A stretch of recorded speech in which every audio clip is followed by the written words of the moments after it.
ಬೆಳ್ಳನೆ ಓಲೆಯ ಹೇಗೆ ನಾ ಓದಲಿ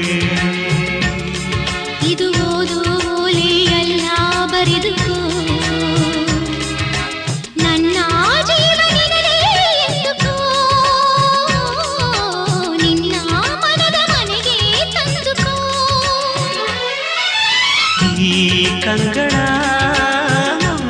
ಬಾಗಿಲ ಬಾದರೆಯುವೆ ಬಂದು ನೀ ಸೇರಿಕೋ ಓ ಮೇಘವೇ ಮೇಘವೇ ವಂದನೆ ಸಂಧಾನದ ಪಾತ್ರಕ್ಕೆ ವಂದನೆ